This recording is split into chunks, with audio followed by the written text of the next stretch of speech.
Shalom jemaat dan simpatisan GKI, berjumpa kembali dalam Sapaan Gembala GKI bersama hari ini dengan saya Aldo dari GKI Banjarnegara. Saudara, ada sebuah kisah yang hendak saya bagikan. Ceritanya ada sekelompok teman sedang pergi camping. Mereka pergi camping dan pada waktu malam hari camping itu enaknya adalah ngobrol asik di sekeliling api unggun. Nah, itu menyenangkan sekali ya. Nah, malam itu mereka duduk di sekeliling api unggun dan mereka ngobrol. Nah, tapi kemudian tiba-tiba dari pohon di atas mereka jatuh seekor ular ke dalam api itu. Nah, ular itu dengan segera meronta-ronta kepanasan terbakar oleh api itu. Nah, melihat itu salah satu pengkemah itu, yaitu yang bernama John, dia kemudian mengulurkan tangannya, bergegas mengulurkan tangannya untuk menolong, mengangkat, mengeluarkan ular itu dari api yang menyiksanya. Tetapi ketika ia mengangkat ular itu, maka ular itu menggigit tangannya. Aduh, sakit sekali dan John refleks melepaskan pegangannya dan ular itu kembali jatuh ke api itu dan kembali meronta-ronta. Nah, saudara, tetapi John tidak menyerah. Ya, sekali lagi dengan tangan yang masih sakit dan mulai agak bengkak, dia mengulurkan tangannya. Dia berusaha sedemikian rupa untuk mengangkat ular itu dan kemudian dia berhasil. Dia mengangkat ular itu dan kemudian melemparkannya dan ular itu melenggang pergi kembali ke sesemakan. Nah, ada temannya yang bernama Tom melihat seluruh kejadian dan peristiwa itu. Lalu dia berkomentar. Apa komentarnya, saudara? John, kamu bodoh sekali sih. Kenapa kamu kembali mengulurkan tanganmu untuk menolong makhluk yang jahat dan tidak tahu berterima kasih itu? Harusnya kamu biarkan saja. Rasain, ya, salahnya ditolong malah ngigit, rasain tuh, nikmatin tuh api. Maka John pun kemudian sambil tersenyum menjawab, Tom, memang sudah sifat alaminya loh kalau ular itu menggigit. Ya, tetapi hanya karena sifat alami ular itu menggigit, itu tidak akan membuat aku mengubah sifat alamiku, yaitu untuk menolong. Saudaraku yang dikasihi Tuhan, sebagai makhluk ciptaan Allah yang memang kita didesain segambar dan serupa dengan Allah, maka kapasitas untuk mengasihi adalah nature kita, adalah sifat alami setiap kita. Allah yang adalah kasih, maka kita sebagai gambaran dari Allah, maka kita pun diciptakan memiliki kapasitas, memiliki kemampuan, memiliki karakter untuk mengasihi. Artinya saudara-saudara, secara alamiah kita mempraktikkan hidup mengasihi. Itulah tujuan kita, itulah desain yang Tuhan rancangkan kepada setiap kita, hidup di dalam cinta kasih. Dan bukankah sesungguhnya dari bayi pun kita sudah mengerti tentang cinta kasih. Kita punya kapasitas untuk mengasihi. Walaupun misal kayak bayi masih kapasitasnya sederhana melalui ekspresi dirinya. Bayi sudah punya kapasitas mengasihi, setidaknya dirinya sendiri. Dan kemudian bertambah dewasa, dia mengenal orang-orang di sekelilingnya, mengasihi ayahnya, ibunya, kakaknya, adiknya, keluarganya. Dan semakin tua, semakin banyak orang yang kita jumpai. Semakin banyak orang juga yang kita bisa kasih. Tetapi saudara, tidak selalu kita mengasihi semua orang, bukan? Kadangkala kita tidak mengasihi. Karena itulah baik kita memperhatikan sebuah bagian dari khotbah Yesus di bukit, di mana dia menantang pendengarnya untuk mengasihi di dalam tingkat yang lebih lagi, di dalam tingkat kesempurnaan cinta kasih Allah. Ya, saudara, Matius 5 ayat 43 sampai 44 berkata, "Kamu telah mendengar firman, kasihilah sesamamu manusia dan bencilah musuhmu.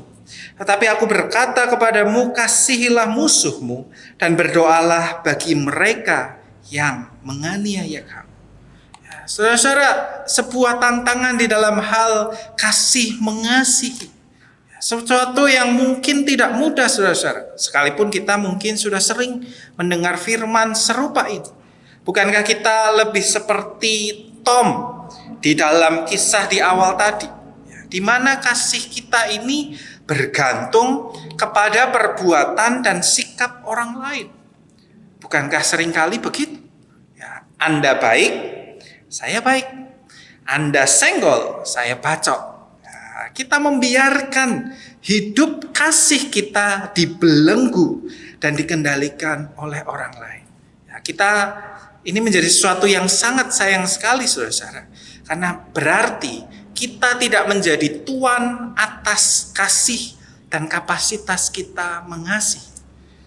Kita tidak menjadi tuan atas diri kita sendiri. Justru kita menjadi seseorang yang diatur dan dikontrol oleh orang lain. Kasih kita menjadi sebuah kasih yang sifatnya responsif, merespon orang lain. Kasih yang sifatnya pasif, menunggu, reaktif. Apa yang dilakukan orang kita bereaksi kepadanya. Kasih tidak menjadi sebuah pilihan bebas kita, melainkan menjadi konsekuensi dari pilihan-pilihan orang lain. Nah, saudara, sementara kalau kita mau menghayati sungguh-sungguh tentang Allah, bukankah justru ini berkebalikan dengan kasih Allah? Kasih Allah adalah kasih yang bersifat aktif, bersifat inisiatif, memulai lebih dahulu. Kasih yang begitu kreatif untuk menciptakan sebuah kehidupan yang penuh dengan cinta kasih. Bukankah Allah memulai mengasihi setiap kita ketika Dia menciptakan kita?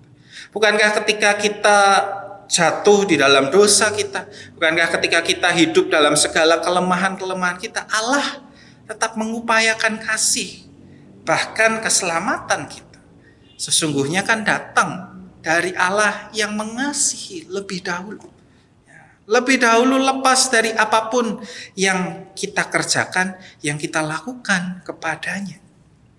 Karena itu saudara-saudara, kasih Allah ini adalah kasih yang penuh dengan kemerdekaan.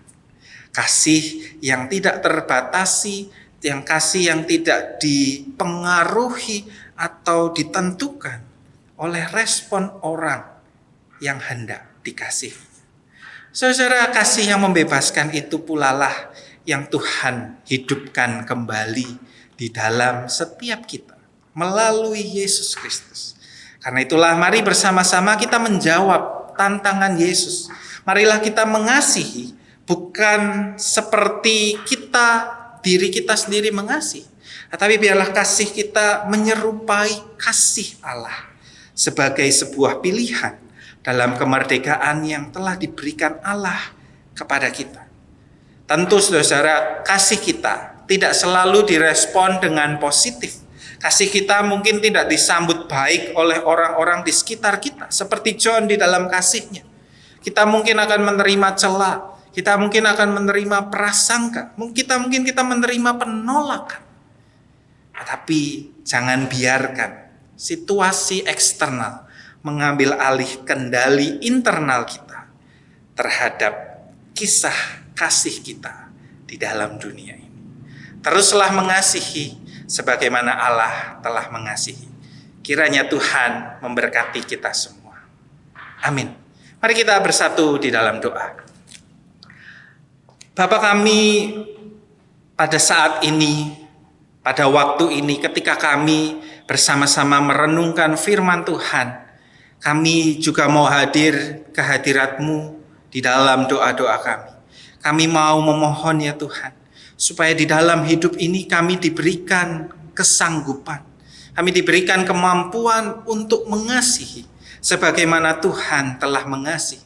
Biarlah kasih kami menjadi kasih yang aktif, menjadi kasih yang memulai, bukan tergantung kepada apa yang orang lain lakukan kepada kami, tetapi kepada diri kami sendiri. Sebagaimana Tuhan sudah mengasihi, sebagaimana Tuhan menanamkan kasih-Nya di dalam setiap kami sebagai rancangan kehidupan kami. Biarlah hidup kami berpadanan dengan maksud dan rencana Tuhan. Berkati setiap kami ya Tuhan di dalam segala karya, kegiatan kami, di tengah-tengah keluarga, pekerjaan, studi kami, di gereja kami, dimanapun kami berada. Biarlah kami mengasihi seperti Tuhan mengasihi. Di dalam nama Tuhan kami, Yesus Kristus, kami berdoa. Amin.